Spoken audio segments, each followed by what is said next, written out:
وانا صغير جدا، وانا طفل صغير جدا، مهم. مش فاكر كان عندي كام سنه، يمكن 7 سنين 8 سنين، اتفرجت على فيلم ولقيت في اخر الفيلم مكتوب اخراج بركات.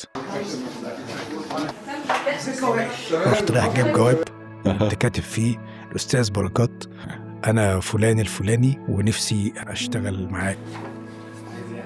احنا بنفترض ان احنا شخصيه واحده، بس هو حقيقه الامر احنا مش شخصيه واحده. البدايه الحقيقيه كانت تحت السيطره، انا ومريم مالناش غير بعض.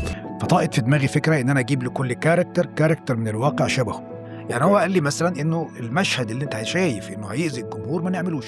النموذج التقليدي بتاع رسم الشخصيات مهم. هو نموذج يعطل الابداع اكتر ما يفتح الابداع. صح، وما ينفعش الكاتب او المبدع يحكم على شخصياته، لانه الطب النفسي في الاساس هو شغف بالضعف الانساني مهم. اللي بيرجع لنفسه واللي بيرجع لخياله وإبداعه. الكاتب المنفتح على العالم ومنفتح على ذاته واللي مش خجلان من الأدوار اللي موجودة جواه هو الكاتب اللي هيقدر يبدع شخصيات واقعية وحية ومؤثرة.